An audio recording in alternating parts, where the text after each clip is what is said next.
ہیں اور یہ نیو ایئر منانا ایک بہانہ ہے، دراصل وہ گناہ کے لیے موقع تلاش کرتے ہیں، اور یہ سارے کام وہ لوگ کرتے ہیں جس کو اللہ نے خوشحال کیا ہے۔ اکثریت کچھ چربی چڑھے ہوئے غریب بھی ہیں جن کے لیے بزرگوں نے کہا ہے کہ غریب کے پیٹ میں 4 پاؤں ہوتے ہیں، ایسے لوگ بھی مالداروں کی برابری کے لیے گناہوں کے مواقع تلاش کرتے ہیں۔ میرے پیارے آقا صلی اللہ علیہ وسلم کے پیارے دیوانوں، نیو ایئر کے حوالے سے 3 گناہ خاص طور پر کیے جاتے ہیں، ایک تو شراب، ایک تو زنا، اللہ اکبر، اور ایک تو ظلم۔ میرے پیارے آقا صلی اللہ علیہ وسلم کے پیارے دیوانوں، لوگوں نے اب یہ اپنے اوپر لازم کر لیا ہے کہ 31 دسمبر کو ہمیں وہ نائٹ منانی ہی ہوگی، اور پوری دنیا کے اندر، بلکہ اللہ اکبر، دبئی جیسے شہروں کو ایسے سجایا جاتا ہے جیسے دلہن۔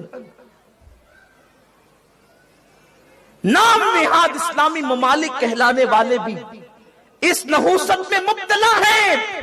شراب، شباب، موسیقی، میوزک، گانے، یہ ساری نحوست اگر دنیا کی دوسری قومیں اس لعنت میں مبتلا ہے تو ہمیں تعجب نہیں، اس لیے کہ جن کے پاس قانون ہی نہ ہو، جن کے پاس دستور ہی نہ ہو، اگر وہ یہ ساری برائیاں کریں تو تعجب کی بات نہیں، کیونکہ جن کے ہاتھ کٹے ہوں، جن کی آنکھیں اندھی ہو، جن کے کان بہرے ہوں، اگر وہ یہ ساری لعنتوں میں ڈوبے کوئی تعجب نہیں، لیکن جس کے پاس رحمت للعالمین کا قانون موجود ہو، جس کے پاس قرآن جیسی کتاب موجود ہو، جس کے پاس احادیث مصطفیٰ جیسی اللہ اکبر عظیم نعمتیں موجود ہو، وہ قوم بھی دوسروں کو دیکھتے ہوئے، مشرکین کو دیکھتے ہوئے، کافروں کو دیکھتے ہوئے، عیسائی اور یہودیوں کو دیکھتے ہوئے وہ ساری لعنت میں مبتلا ہو جائیں تو اللہ اکبر ان کا حال کیا ہوگا۔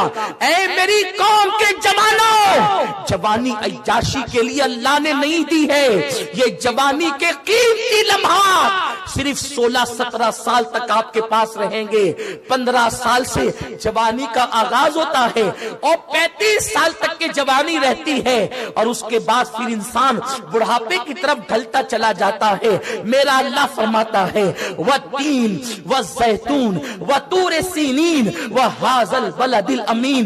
اللہ نے 4 قسمیں اٹھائی اور جوانی کی اہمیت کو بتایا۔ وَالتِّينِ، اللہ اکبر، جناب ابراہیم کے شہر کی قسم، اللہ اکبر، وَالتِّينِ، ابراہیم کے شہر کی قسم، وَالزَّيْتُونِ، عیسیٰ کے شہر کی قسم، وَطُورِ سِينِينَ، موسیٰ کے شہر کی قسم، وَهَٰذَا الْبَلَدِ الْأَمِينَ، محبوب کے شہر کی قسم۔ 4 بڑے پیغمبروں کی اللہ نے قسمیں یاد فرمائی، ان کے شہروں کی قسمیں یاد فرمائی۔ آپ کہیں گے 3 سے مراد تو انجیر ہم نے سنا ہے، زیتون سے مراد زیتون ہم نے سنا ہے، طور سینین سے مراد ہم نے پہاڑ سنا ہے۔ ہم کہتے ہیں آخر انجیر اتنی قیمتی کیسے ہو گئی کہ خدا اس کی قسمیں اٹھانے لگے؟ دراصل بات یہ ہے کہ اللہ رب العزت کے کلام کا انداز ہی جدا ہے۔ میرا اللہ وہ کلام کرتا ہے کہ ہر دور میں لوگ حیرت زدہ ہیں۔ دراصل ایسا ہوتا ہے کہ جب تاج محل کا نام آتا ہے تو لوگ تاج محل کہہ کر آگرہ مراد لیتے ہیں، اس لیے کہ تاج محل سے آگرہ کی پہچان ہے۔ اسی طرح سے شہر کے اعتبار سے شہر کبھی کبھی نام نہیں لیا جاتا، لیکن جیسے ہی اس کی کوئی مشہور چیز کا نام لیا جاتا ہے اس شہر کا تصور آ جاتا ہے۔ جیسے لال قلعہ ہو یا جامع مسجد ہو، آپ فوراً دلی کی طرف رجوع کریں گے۔ تاج محل کی بات آئے آپ آگرہ کی طرف رجوع کریں گے۔ بھول بھلیا کی بات آئے تو آپ اللہ اکبر لکھنؤ کا تصور کریں گے۔ یعنی شہر مشہور ہوتے ہیں میرے آقا علیہ السلام کے دیوانوں، اور جب گنبد خضرا کا نام لیا جائے تو فوراً مدینہ منورہ کا تصور آتا ہے۔ تو آسیا سے شہر پہچانے جاتے ہیں۔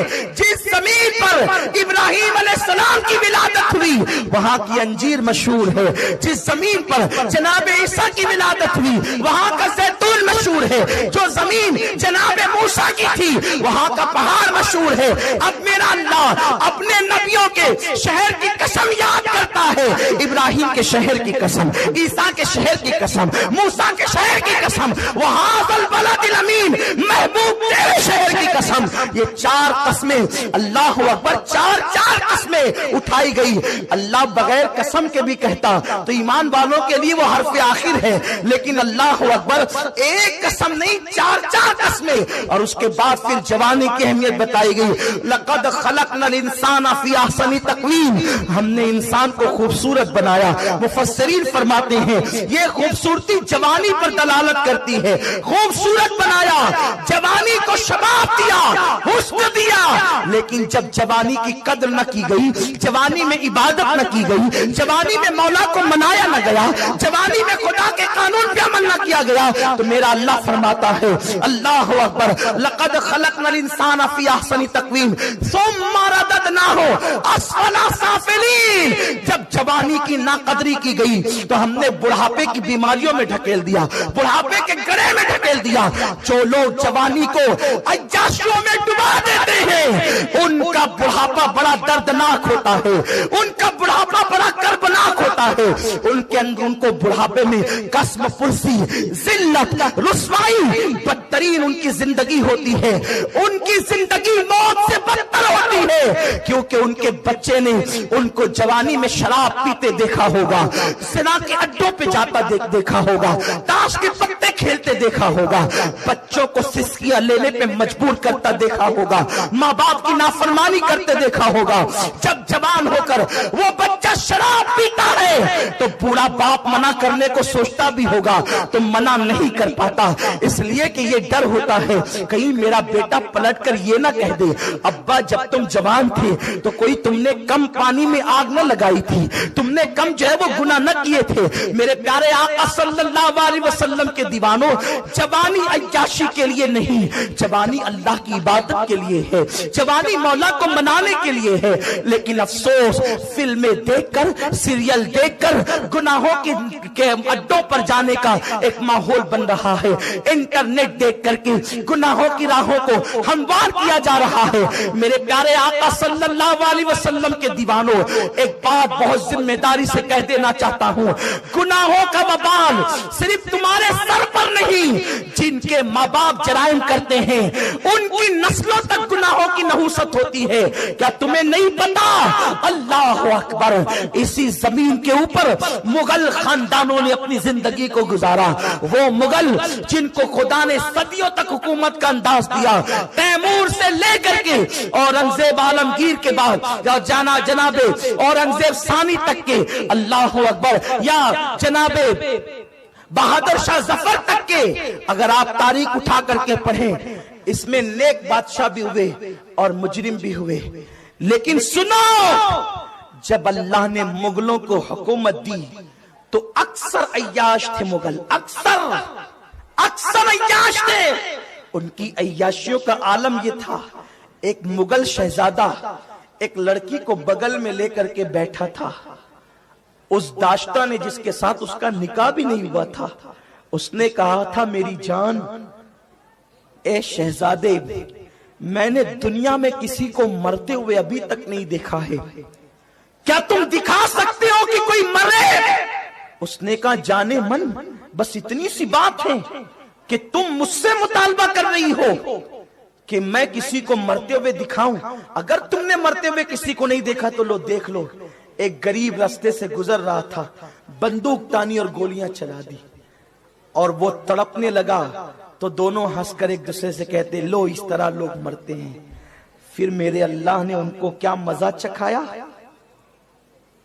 ماں باپ کی کیوں بھی نیکیاں اولاد کی آگے آتی ہے، ماں باپ کی نیکیوں کی برکت بھی اولاد کو ملتی ہے۔ کیا قرآن میں تم نے نہیں پڑھا سورۃ الکہف میں کہ یتیم بچوں کا مال دیوار میں دفن تھا تو اللہ نے جناب خضر اور جناب موسیٰ کو حکم دیا کہ دیوار تعمیر کرو؟ کیوں؟ ان یتیم بچوں کی نیکی کیا تھی؟ کوئی نیکی نہیں تھی ان کی، وہ نیکی کے قابل بھی نہیں تھے، لیکن 11ویں پشتوں میں اوپر ان کا جو دادا تھا وہ بڑا نیک اور متقی تھا، تو 11ویں پشت کے دادا کی نیکی کی برکت ان یتیموں کو 11 پشتوں کے بعد یوں ملی کہ اللہ نے ان کی دیوار کو تعمیر کرنے کے لیے، ان کے خزانے کو بچانے کے لیے 2 نبیوں کا انتخاب فرمایا۔ کیا نبی کا کام ہوتا ہے گارا اٹھانا؟ کیا نبی کا کام ہوتا ہے دیوار بنانا؟ لیکن خدا بتا رہا ہے کہ 11ویں پشت کا دادا نیکی کرے تو اس کی نیکی کی برکتیں 11ویں پشت کی اولاد تک کے پہنچتی ہے۔ اللہ اکبر! ماں باپ نیکی کرے اس کی برکت اولاد کو، نسلوں کو ملتی ہے، لیکن ماں باپ عیاشی کریں ان گناہوں کی نحوست بھی اولاد کو ملتی ہے۔ لوگ جب پریشان ہوتے ہیں، لوگ جب مصیبت زدہ ہوتے ہیں، کہتے ہیں پتہ نہیں مجھ سے کیا غلطی ہوئی یہ مصیبت آ رہی ہے۔ کبھی تیری غلطیاں اور تیری نہیں تو تیرے باپ دادا کی غلطیاں تیرے لیے مصیبت کا ذریعہ ہوتی ہے۔ آج لوگ اتنی محنت کر رہے ہیں، آج لوگ اتنی مشقت کر رہے ہیں، نہ رات دیکھتے ہیں نہ دن دیکھتے ہیں، نہ صبح دیکھتے ہیں نہ شام دیکھتے ہیں، نہ سردی دیکھتے ہیں نہ گرمی دیکھتے ہیں، نہ بارش دیکھتے ہیں، موسم کی پرواہ کیے بغیر، جان کی پرواہ کیے بغیر ہر آدمی مال کما رہا ہے۔ میرے بچوں کا مستقبل سمر جائے، سن لو، بچوں کا مستقبل صرف مال سے نہیں سورے گا۔ اپنے آپ کو پاک دامن بناؤ۔ اگر تم نے مال کما لیا اور عیاشی کرتے رہے تو مال کے بعد بھی تمہاری نسلیں سسکتی رہے گی، اور اگر تم پاک دامن رہے انشاءاللہ مال رہے یا نہ رہے تمہاری اولاد سکون کی زندگی گزارے گی، اطمینان کی زندگی گزارے گی۔ عرض یہ کر رہا تھا تیمور سے لے کر بہادر شاہ ظفر تک کے ایک سلسلہ ہے بادشاہوں کا، اکثر مجرم تھے، اکثر عیاش تھے، اس طریقے کے کام انہوں نے کیے۔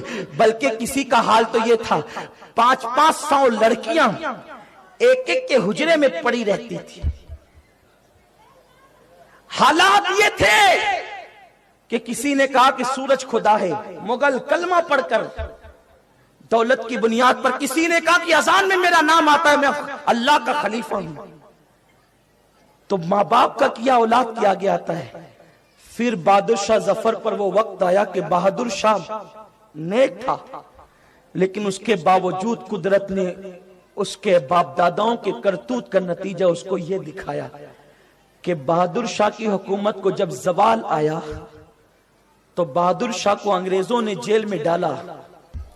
دوسری صبح کو بہادر شاہ ظفر نے کہا مجھے صبح کے وقت ناشتے کی عادت ہے، تو اس وقت تو انگریزوں نے کہا ٹھیک ہے ابھی ناشتہ آتا ہے۔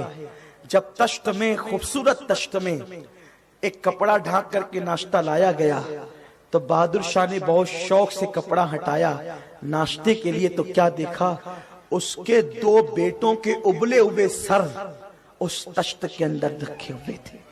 اس وقت بہادر شاہ ظفر نے کہا تھا اگر میرے باپ داداؤں نے پاپ نہ کیے ہوتے تو شاید مجھے یہ دن دیکھنا نصیب نہ ہوتے۔